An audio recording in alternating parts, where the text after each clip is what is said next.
All right, so I got a question. So, who is the winner and who is the loser in this new legislation with college sports? As you know, it's official. College sports now, it's never going to be the same as before. It's professional college sports. There's going to be winners. Top of my head, football players, basketball players who belong to Power Four, boom, you're going to get paid a lot of money. Too much money, in my opinion. So those are the winners for me. I don't see anybody else winning here. Maybe some standout athlete in a non-revenue sport, who maybe the number one tennis, golfer, swimmers in Stanford, Duke, and UF. Of course, you could monetize your image and make some money there. Everybody else is going to get peanuts in terms of making money in Power Four. There's more losers, and I want to share this with you in a critical way, but also I want to say it in a positive way because there's solutions. So the first loser that comes to my mind is the non-revenue sports in those Power Four schools. They're going to be losers because they're going to have all the pressure. They're non-revenue. The same word says it.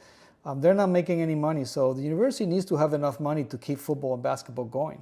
They need to be paying all these athletes, all these contracts.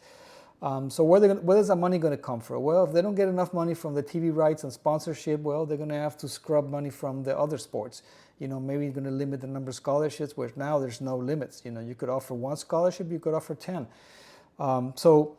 Maybe reduce scholarship, maybe limit the resources, reduce the number of athletes, maybe, I don't know, less trips, less flights, go by bus. There's going to be some effect at any point coming into the non-revenue sports in those big universities. I think they're going to be probably in the losing column pretty soon.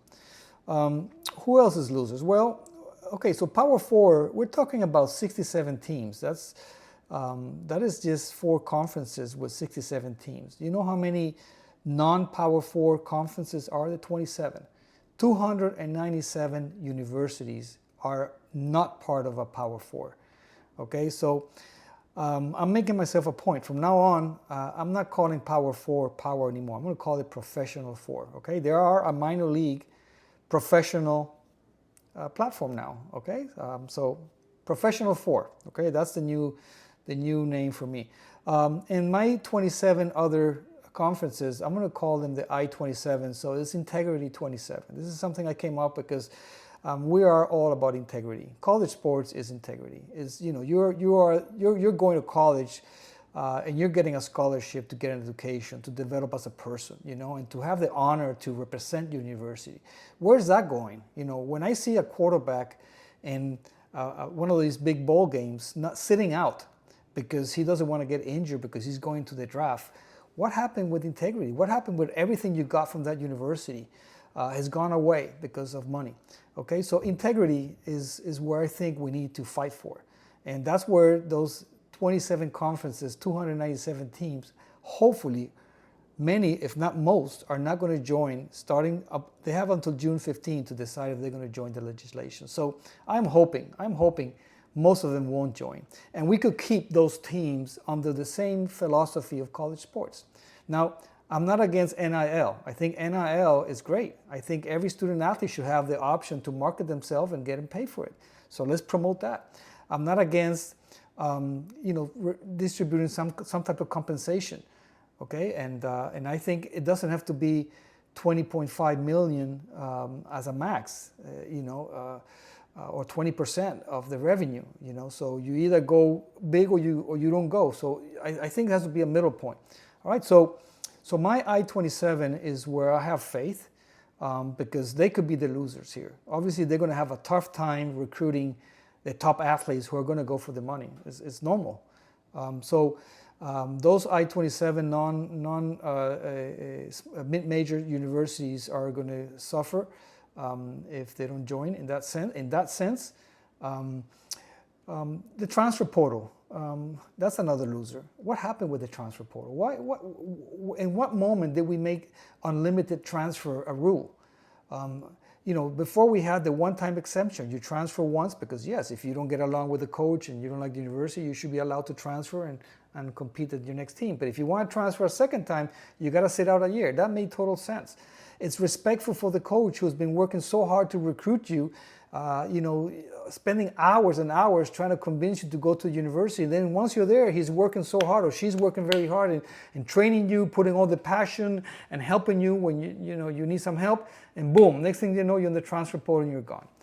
Doesn't make any sense. It doesn't make any sense. It doesn't make any sense for the high school seniors who are trying to get recruited. Now they got to compete against the transfer portal that is blowing up, and we know how tough these athletes are, and they come with experience as well. So many coaches like to recruit from the transfer portal. I read the other day that 40% of college basketball players are in the transfer portal. 40%.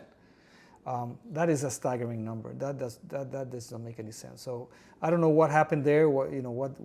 I think that's a losing proposition for everybody. Honestly, for everybody. Roster limits is another losing proposition. What that has to do with it? I mean, why in tennis did we go down to 10 spots?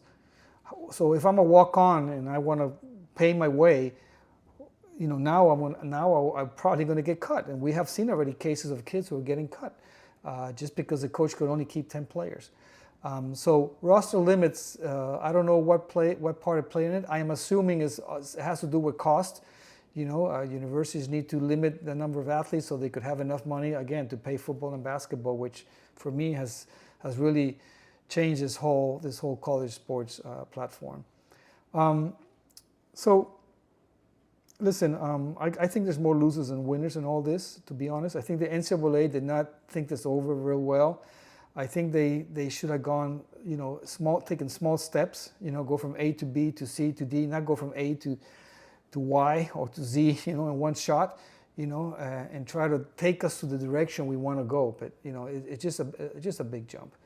I'm going to stay positive. We at USB are going to stay positive. We are inspired every single day of helping our kids go to college the right way, going to the right university, and be honored if you get a scholarship. It could be a partial scholarship.